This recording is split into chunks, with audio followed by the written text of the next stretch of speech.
The chilling tactics used by bookmakers to exploit vulnerable gamblers and hook first-time punters is today exposed by the Mail. Our investigation reveals how online betting firms cynically harvest customers' information and use it to keep them playing, even if they run up a string of losses. Sophisticated software can monitor a gambler's every click, and use the data to lure them with personalized promotions. A major conference on betting and football urged firms to target women, described as low-hanging fruit and serial losers who haven't picked a winner in 100 bets. They were also advised to use the massive opportunity of this summer's World Cup to turn first-timers into long-term gamblers. Mobile phone signals could even be used to identify when fans were in stadiums, and sent texts asking if they fancy a flutter. The tactics are part of a growing trend of using artificial intelligence to track betting behavior.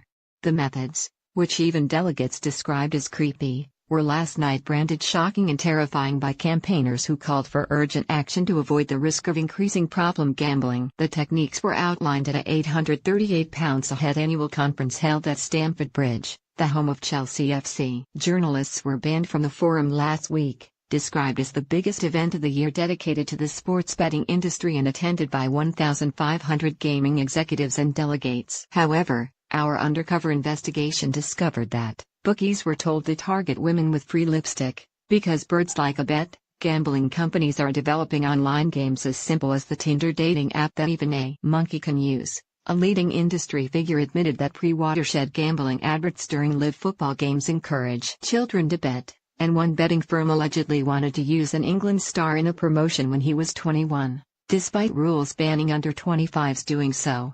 The revelations came days before Sky Bet was ordered to pay £1 million by the Gambling Commission for failing to protect vulnerable customers. 2 million Britons are either problem gamblers or at risk of addiction, including 25,000 children aged 11 to 16, according to figures from the Commission.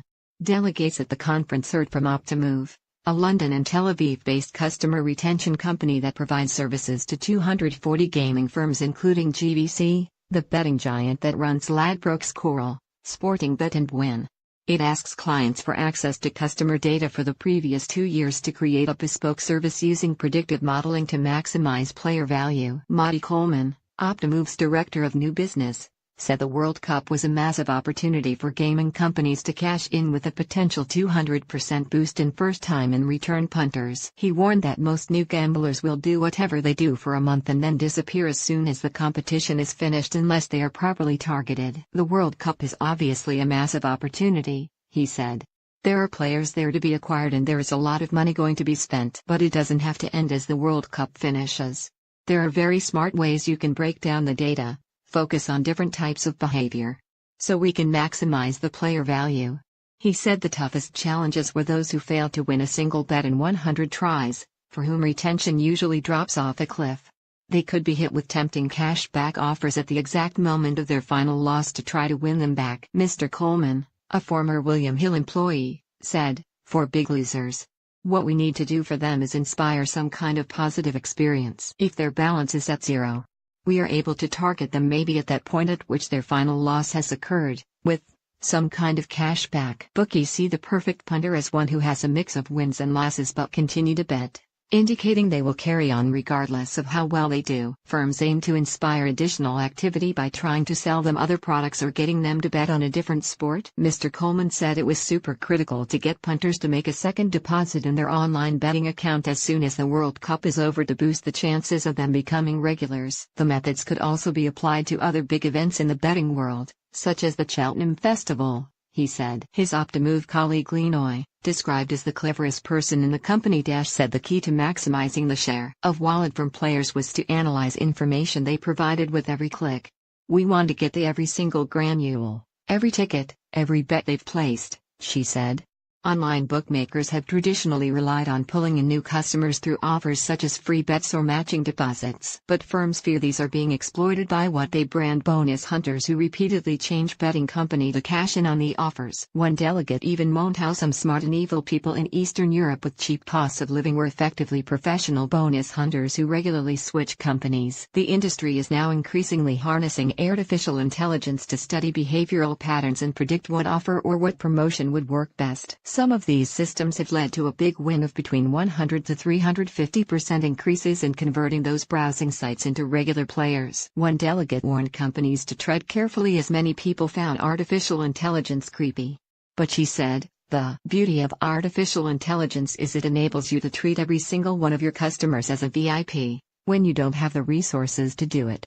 Jesper Kjærbrink of online gambling firm Mr. Green, which boasts former England cricket captain Michael Vaughan as an ambassador, said the big challenge is to target players with more personalised messages to keep them betting. "We need to dig deep down in the data trying to find relevance," he said. He envisaged a time when players would think, "Mr. Green knows what my favorite bets are, when I bet, how I bet." We are not using that. We have so many opportunities to become super relevant. He suggested text messaging punters 10 minutes before their favorite team was about to kick off. "It's all about timing," he said. After the conference, Mr. Kjærbrink told the Mail that technology could also be used to identify those at risk of problem gambling and curb their activity with measures including time limits. Another gaming executive said mobile phone signals could be used to identify when fans were in stadiums and send them messages asking if they want to bet on the game they were watching. Technology is also being developed which will lead to the Tinderization of gambling, with games like the dating app where players would simply have to swipe left or right to place a bet, the conference was told. Florian Guade, Chief Marketing Officer of MyBet, said the aim for betting companies during the World Cup was to put themselves in the spotlight. "Make an offer that is simple and easy to understand, as we always say, a monkey gets to understand," he said. "Something that ideally sticks out from the crowd." Former online gaming executive Peter Greenhill, who has worked as a consultant for Camelot and Gala Coral, spoke about the problem of children exposed to pre-watershed TV adverts during live games. "We have to be aware that's what those kids are seeing and how they are reacting," he said. "It's a major problem and it needs some addressing." Last night Justin Larcombe, a recovering addict who now works with problem gambling consultancy Epic, called the plans suggested by Optimove shocking and terrifying. "There will be a lot of first-time bettors having what they probably consider to be a harmless flutter during the World Cup," he said. "It is vital they know what they are up against and the sophisticated methods being used to lure them into longer-term betting which can have devastating consequences. If people knew that every click and every bet they make was being analyzed and used to get them to spend more and more money, I don't think many would do it." Mark Etches, Chief Executive of Gamble Aware, said gaming firms have the ability to collect significant amounts of customer data and more needed to be done to tackle unacceptable marketing and advertising. The Gambling Commission said it would take action if businesses employed tactics that caused harm. "All gambling businesses need to ensure that they provide their products in a responsible way," a spokesman said. Pina Yakuel, CEO of Optimove, said every company it works with is committed to fair gambling and abide by industry regulations. He added, "The aim of data-driven marketing is to ensure people have a better experience and relationship with the brands they choose." GVC said the views expressed in the conference were those of Optimove, not of GVC.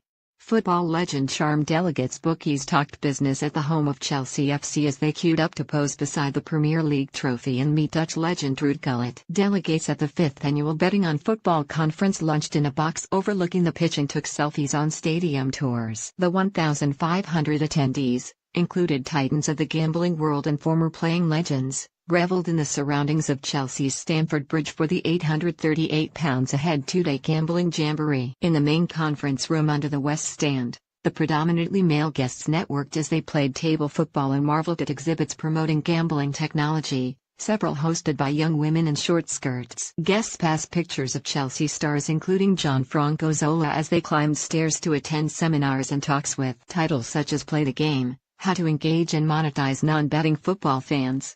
By mid-afternoon of the first day, many of the delegates continued their discussions with bottled beer that was freely circulated around the conference. The drinking continued until the early hours as the delegates decamped to the official conference party at London's County Hall, in the shadow of the London Eye.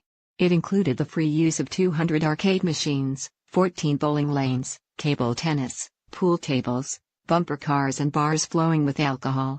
On the second day, former Chelsea player-manager Ruud Gullit spoke at an invitation-only event about tackling negative connotations about gambling. He later posed for pictures with delegates. For others, the use of Stamford Bridge to promote betting felt wrong. Justin Larcombe, who now helps addicts, said it was extremely sad that the great club had chosen to host the event. He said, "I've been invited to Stamford Bridge to speak to Chelsea youth teams about the dangers of gambling, so the club knows full well the risks and the devastation it can cause." Mark Etches, chief executive of Gamble Aware, said the charity was concerned about the relationship between professional sport and commercial gambling. The conference did discuss concerns over gambling. Anna Hemmings, the CEO of GamCare, which runs an advice helpline, spoke about the dangers of youngsters betting. But by the time she gave her talk, only 13 people were left in the room. Most had already decamped to Frankie's World Cup bar on the edge of the stadium ahead of the closing party at a blues nightclub under the club's east stand. A Chelsea FC spokesman said it holds more than 600 events a year and concern was a matter for the event organizers and their guests. Women represent a vast untapped market for betting firms because birds like a bet, an expert told conference guests. Christina Thakur-Rankin, who runs the 1710 Gaming Gambling Consultancy, said women were a new demographic, calling them low-hanging fruit and incredibly lucrative. All the major brands targeted men, with the exception novelty bets such as Who Will Win Strictly Come Dancing, she said. This was despite Gambling Commission figures showing that a third of in-play betting was done by women. She said, "Women bet with their hearts rather than their heads. They are not looking at statistics or odds checker. Birds like a bet. All of you are missing an opportunity." Ms. Thakur-Rankin, who has worked for William Hill, Blue Square, ToadSport and Virgin Games, said the key was offering content online that created a talking point. She added, "How many of you know a woman who doesn't have an opinion? How many of you know a woman who for 4 years has a go at you for watching football but come the World Cup is an expert and will watch it with you? How many of you understand that there are more female influences on social media than men? We are now moving to a tipping point generationally where 2020 will see millennials become the biggest generation ever, and this group of people want gender equality. What we are starting to see are women saying, why can't we do it?" She said one way to encourage new customers was to send them a gift unrelated to gambling, adding, "In the case of women it could be a lipstick." She told the Mail, "There are women who enjoy the Grand National, the World Cup, but who aren't often thought of as gamblers. They're an opportunity. Gambling always will be divisive. We need to make sure that correct support systems are in place to help those people who are addicted."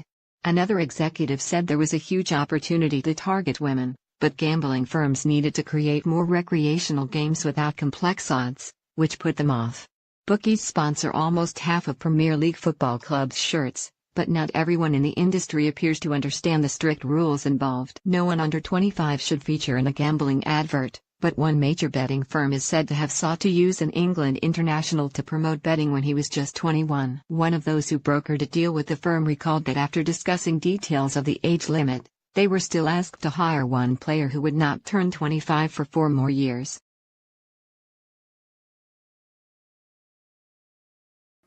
Where the freaks at?